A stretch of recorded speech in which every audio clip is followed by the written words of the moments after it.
नमस्कार मित्रांनो, मी प्राध्यापिका डॉक्टर शुभांगी राठी, भुसावळ येथील श्रीमती पककोटेच्या महिला महाविद्यालयात राज्यशास्त्राची प्राध्यापिका म्हणून मागील 34 वर्षापासून कार्यरत आहे.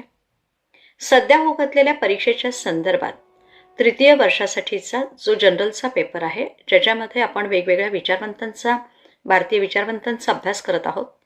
यापूर्वी आपण 7 भागामध्ये दादाभाई नौरोजी यांच्या विचारावर आधारित प्रश्न बघितलेले आहेत. असे एकूण 70 प्रश्न दादाभाई नौरोजींच्या विचारावर आपण बघितले. आज आपण दुसरा भाग बाळ गंगाधर टिळक, लोकमान्य टिळक यांच्या संदर्भात आपण बघणार आहोत. मग लोकमान्य टिळकांच्या संदर्भातही आपण एक भागात 10 प्रश्न या पद्धतीने आपण इथेही 7 भाग बघूया. तर आपण पहिल्या भागात आपण सुरू करत आहोत. करायचं ना? ओके. मग आता पहिल्या भागामध्ये पहिला प्रश्न बघा. बाळ गंगाधर टिळक यांचे पूर्ण नाव काय विचारलंय? यांचे पूर्ण नाव टिंबटिंब होते. बाळ गंगाधर टिळकांचं पूर्ण नाव विचारलेलं आहे अप्पासाहेब गंगाधर टिळक, म्हणजे फुल नेम ऑफ आहे ना, फुल नेम ऑफ बाल गंगाधर टिळक वॉज काय आहे? अप्पासाहेब गंगाधर टिळक, केशव गंगाधर टिळक, गंगाधर टिळक आणि लोकमान्य टिळक. पूर्ण नाव फुल नेम. ओके. कोणतं आहे? बी, केशव गंगाधर टिळक हे लोकमान्य टिळकांचं पूर्ण नाव आहे. यानंतरचा आपण प्रश्न क्रमांक 2 बघा.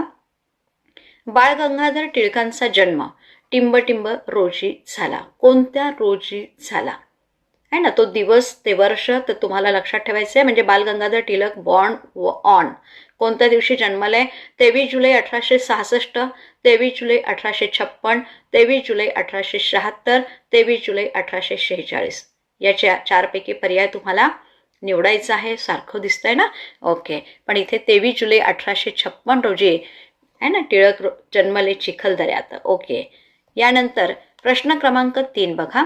टिळकांचा जन्म टिंबटिंब जिल्ह्यातील चिखली या गावी झाला. कोणी चिखली म्हणेल, कोणी चिखलदरा म्हणेल आहे ना. टिंबटिंब जिल्ह्यातील चिखली, पण चिखली हा शब्द प्रॉपर आहे. म्हणजे Tilak was born in the village of Chikhli in dash dash district. तुम्हाला डिस्ट्रिक्ट विचारलाय. चिखली हे गाव कोणत्या जिल्ह्यातलं आहे जिथे लोकमान्य टिळकांचा जन्म झालेला आहे? ए बघा पुणे, बी आहे कोल्हापूर. म्हणजे तुम्हाला जिल्हा विचारलं हे लक्षात घ्या आधी आहे ना. कोणत्या त्यांच्या जन्मगाव जे चिखली आहे त्या चिखली जन्मगावाचा जिल्हा तुम्हाला विचारलेला आहे. टिळकांचा जन्म चिखली या गावात झालेला आहे. तो जिल्हा आहे ए पुणे, बी आहे कोल्हापूर, सी आहे रत्नागिरी आणि डी आहे मुंबई. कोणता जिल्हा आहे? एकदम बरोबर आहे. रत्नागिरी जिल्ह्यात असलेल्या चिखली या गावी लोकमान्य टिळकांचा जन्म झालेला आहे. म्हणजे पर्याय क्रमांक सी. ओके. या प्रश्न क्रमांक 4 बघा. लोकमान्य टिळक यांची जयंती टिंबटिंब रोजी साजरी करण्यात येते. म्हणजे the birth anniversary of Lokmanya Tilak was celebrated on. तुम्हाला तो बर्थ अॅनिव्हर्सरी आपण कोणत्या वर्षी साजरी म्हणजे कोणत्या दिवशी साजरी करतो? इन विच डे आहे ना साजरी करतो ते विचारलंय. दिवस विचारलाय. लोकमान्य टिळकांचा जन्मदिवस आठवा 23 जुलै 1856 रोजी. म्हणजे आता इथे 23 जुलै येणार. म्हणजे पर्याय बघा. ए आहे 22 जुलै, बी आहे 23 जुलै, सी आहे 24 जुलै आणि डी मध्ये 25 जुलै. कोणता येणार आहे? 23 जुलै. म्हणजे बी पर्याय एकदम बरोबर सांगितलं. म्हणजे दरवर्षी आपण लोकमान्य टिळकांची जयंती कोणत्या दिवशी सेलिब्रेट करतो आहे? 23 जुलै. 23 जुलैला त्यांची बर्थ ॲनिव्हर्सरी आपण सेलिब्रेट करतो हे लक्षात घ्यायचं आहे. ओके. यानंतरचा प्रश्न बघा. प्रश्न क्रमांक 5. टिळकांच्या वडिलांचे नाव काय होते? म्हणजे तुम्हाला what was the name of Tilak father's विचारलंय. टिळकांच्या वडिलांचं नाव विचारलंय. सुधाकर पंत, गंगाधर पंत, अनंतराव आणि मारोतराव. यापैकी तुम्हाला 4 पैकी 1. यस, केशव गंगाधर पंत. म्हणजे इथे गंगाधर पंत, बी हा पर्याय एकदम बरोबर आहे. शब्दांचा खेळ फक्त इथे तुम्हाला लक्षात ठेवायचे. ओके. यानंतरचा प्रश्न बघा. प्रश्न क्रमांक 6. टिळकांच्या आईचे नाव काय होते? म्हणजे what was the name of Tilak's mother? काय नाव होतं? विजयाबाई, केशरबाई, अयोध्याबाई की पार्वतीबाई? ओके, पार्वतीबाई. डी हा पर्याय एकदम बरोबर सांगते नेहा. यस, पार्वतीबाई हे त्यांच्या आईचं नाव आहे. नंतरचा प्रश्न बघा. 7वा. गोरगरीब जनतेला शिक्षण घेता यावे या उद्देशाने खालीलपैकी कोणी 1881 मध्ये पुणे येथे न्यू इंग्लिश स्कूलची स्थापना केली? म्हणजे न्यू इंग्लिश स्कूल स्थापन कुणी केलं आहे, म्हणजे प्रश्न विचारात घ्या. न्यू इंग्लिश स्कूलची स्थापना 1881 मध्ये पुण्यामध्ये केली. आणि का केली? तर गोरगरीब जनतेला शिक्षण घेता यावं हा उद्देश होता. म्हणून गोरगरीब जनतेला शिक्षण घेता यावे या उद्देशाने ही संस्था स्थापन केली. पण ही संस्था कुणी स्थापन केली? प्रश्न तुम्हाला काय विचारला की न्यू इंग्लिश स्कूल कुणी स्थापन केली? One of the following establish the new English school at Pune in 1881 with the aim of providing education to the poor. कोणी स्थापन केली आहे? लोकमान्य टिळकांनी. पुण्यामध्ये न्यू इंग्लिश स्कूलची स्थापना करणारे व्यक्ती कोण? असा जर प्रश्न लक्षात घेतला तर लोकमान्य टिळक. उद्देश काय होता? तर गोरगरीब जनतेला शिक्षण घेता यावे हा त्यामागचा उद्देश आहे. ओके. यानंतरचा प्रश्न क्रमांक 8 बघा.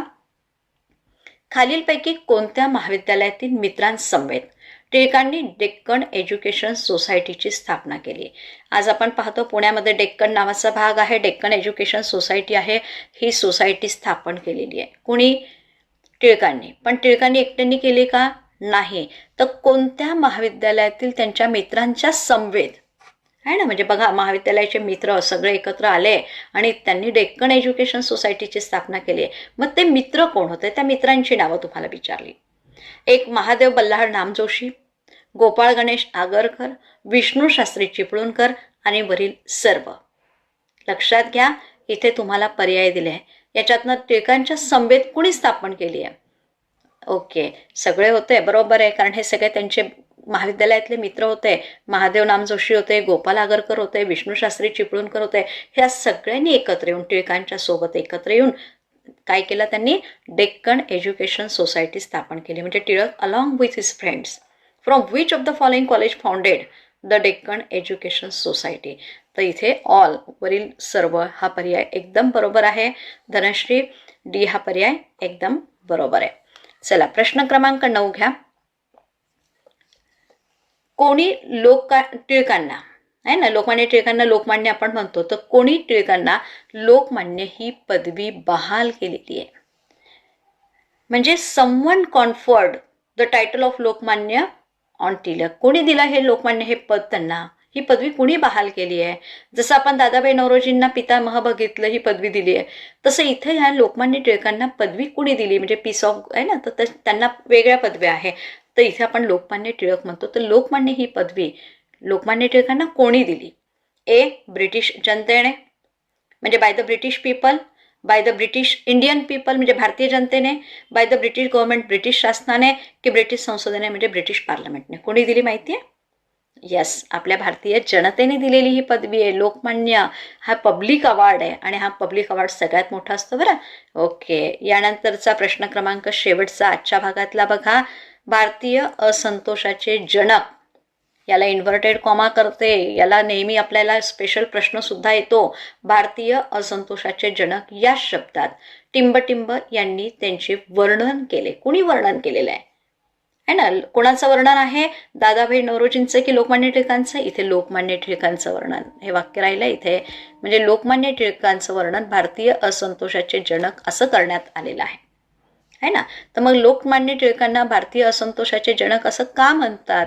याच्यावर तुम्हाला हे शब्द कुणी वापरले, हे वर्णन कुणी केलं? पर्याय बघा. म्हणजे ही describe the source of Indian discontent in this words आहे ना.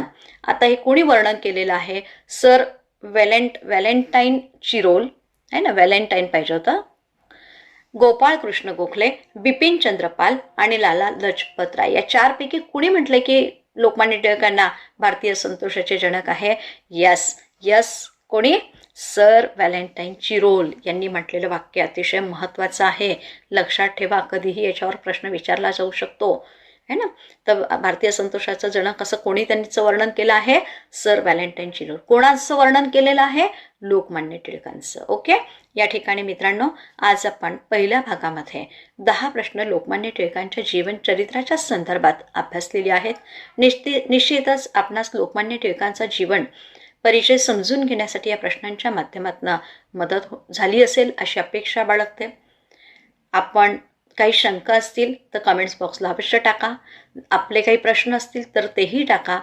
आणि आवडलं किंवा नाही आवडला तोही भाग असेल तर तोही कमेंट्स बॉक्सला टाका, जेणेकरून मला पुढील व्हिडिओ बनवण्यासाठी त्याची मदत होऊ शकेल.